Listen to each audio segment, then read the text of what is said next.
This afternoon's hobby enhancement is thematically appropriate.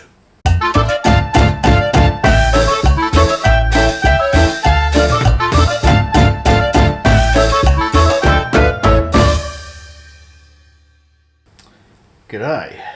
Well, I'm back from some overseas adventures and thought it was time to get stuck into some more terrain. I've been doing shed loads of the 3mm scale buildings, and after I don't know, a few dozen of those, I needed a break. So I did some quick and simple rocky reefs instead. So I bought some terrain bits from the local model railway shop to use on islands and other things. There's a whole pile of it there. There's a shed ton of little trees and about the right scale, and various cliff bits and ground scatter bits and pieces and turf and so on. And while I was at it, I grabbed some vacuum molded rock sets. Not entirely sure what it's made of. Might be vacuum molded plastic veneer with maybe a foam core filling. It looked like a foam core filling on the inside. It came with 6 pieces on a big sheet, which you just break off or cut off, however you feel like going about it. Either way, I got the bits off and I glued them onto some daswood bases. Now by daswood, that's the sort of stuff. Here's some I repurposed earlier, and actually used these for little rocky moonlets for a space game I was playing years ago and hadn't used in ages, so I just pulled the pieces off and repurposed those daswood coasters, I think they were supposed to be. I get them at the local hardware store in the craft store, in the craft section. So 3 of the rocks fit on the pre-cut daswood coasters pretty well, but the other 3 were too big. I could have cut appropriately sized pieces out of just one of the pressed board sheets that I've got lying around here for various terrain boards. But I'm time poor and I usually hobby at night, so the jigsaw would probably not make me very popular with the neighbours or the wife. So I used another pre-cut piece from the hardware store craft section. It's actually supposed to be a placemat, I imagine. You can get different shapes of these of placemat size as well as the coaster size, and they come looking like that. Now I could have left these rocks freestanding, but it was very hard to actually cut them entirely flat without using some sort of more involved tools than I could be bothered with. So and the other thing was they felt a bit fragile. Whatever that veneer was, it wasn't very thick and it didn't seem to be 100%. It just seemed to be some sort of spray on that gives a bit of firmness to the top surface of what feels like foam core material. So I thought, well, they probably need to be glued onto something firmer for gaming anyway. And by gluing them onto the coasters and the other placemat, the bigger one is on a placemat, that enabled me to make it tougher and at the same time conceal the rough edges where I didn't have the corners of with the flatness of the base quite right. Right, as for the water, not sure if I still got it, I might have thrown it away. I use this tube of $5 sealant that comes in a squeeze tube. It's not even one of the ones that you need to put it in a squeeze gun. It's just a hand squeezer. The only problem was it had been opened some time ago and gone a little bit dry, so it came out a little bit sticky rather than flowing freely. So it was a bit tough to actually sculpt the waves properly. Now it's not too bad on these smaller pieces. If I move a few odds and ends out of the way here, you can see that I had some fun and games trying to smooth it out in between these rocks on the placemat piece. after I'd messed around with a scraper in this tube trying to smooth it out properly and it going in all sorts of weird directions, what I ended up with was what looks like a boiling, churning sea in between the rocks. Which, you know, I'm going to call it a happy accident. I actually quite like it. So I've stuck with what I got. As for the painting, I've kept that pretty simple. A black base for the rocks, grey dry brush over the top of that, and a very light bit of white dry brushing over the top of that to scale it up, make it pop. I did think about using grey with a black wash, then dry brushing over the top of that, but I wasn't sure about the material. Even painting basic black acrylic paint came out a bit inconsistent over the rocks.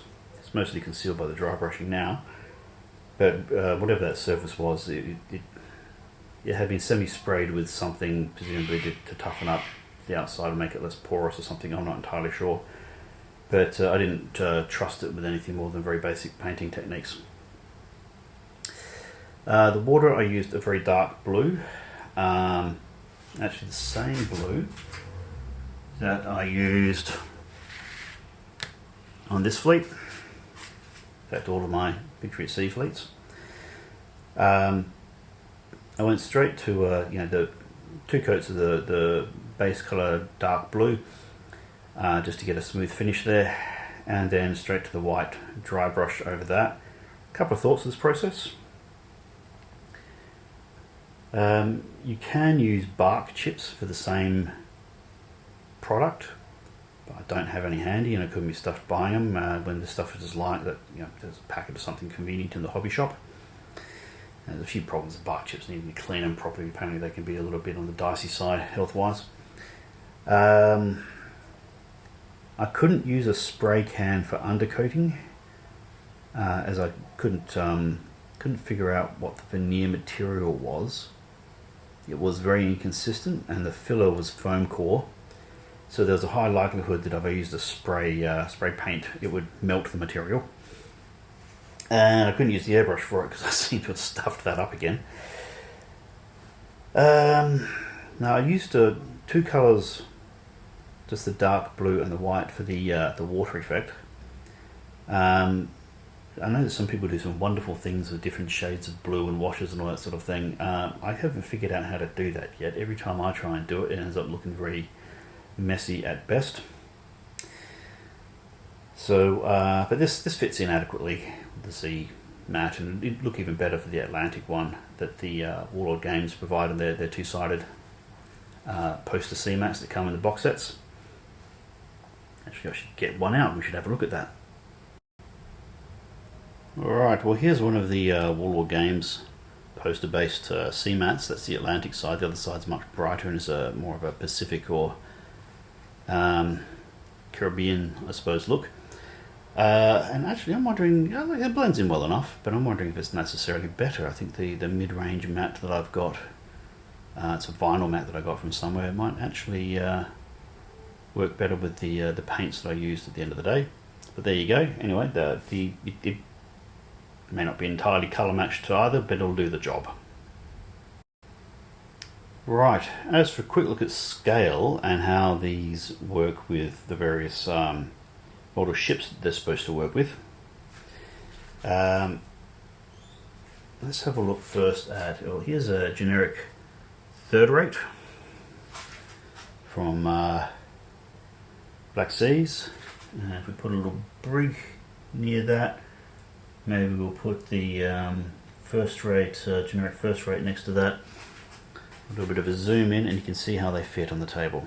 So not a bad fit in terms of scale.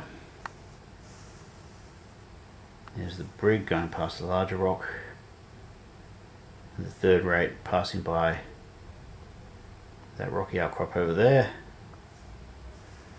And just because I like to play with my toy ships, I might just rearrange that slightly.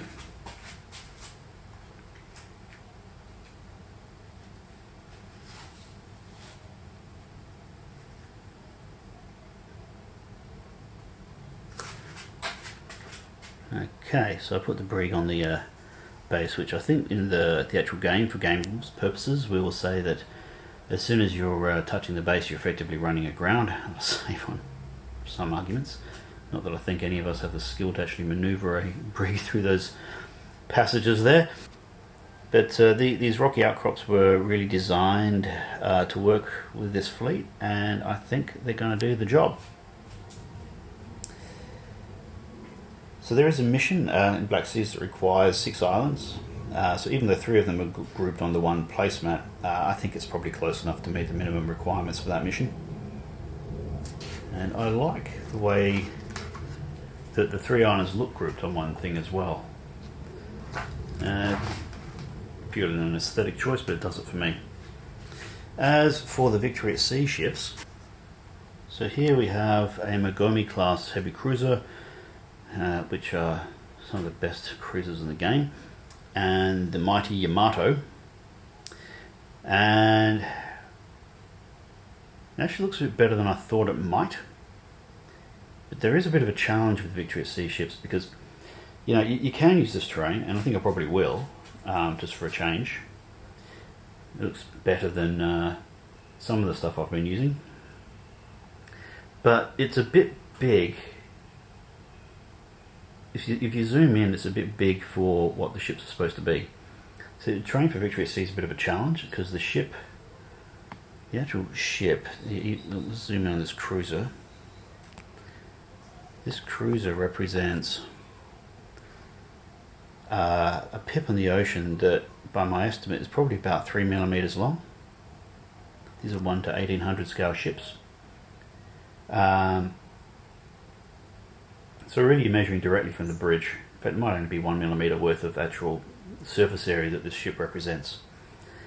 So the rest of the model is basically figurative more than literal in its representation, whereas the Black Sea ships are, they're 1 to 700 scale, but you can use them essentially as 1-to-1 in relation to the terrain around them. So with VAS, I'm sort of torn between building big chunky 3-dimensional terrain, which looks good next to the model but is totally out of whack for actual ground scale, whereas using something like a photographic map or a satellite photograph is almost a better representation of the actual land feature. And it's the pip in the middle of the bridge of the ship that's moving around that land feature. So to give you an example, here is one of the lagoons that I did. Right, so I don't think the Atoll terrain is going to work side by side with the rocky terrain. They're just totally different concepts of how to do terrain in different scales. So I'll probably use one or the other for games of VAS and it'll give a totally different feel and a different game. However, I think I might get away with the rocky terrain at a pinch with VAS. Conversely, there's no way I can use the Atoll terrain with the Black Seas fleet. It's just, that's going to come across as just a little bit silly. Right, so that's that. Back to making yet more papercraft townhouses and tons of other things. Do comment, like, subscribe, etc. It all helps the algorithm. Let me know if you can think of what weirdo material the rocks might have been made of. But for now, it is time to call it a day.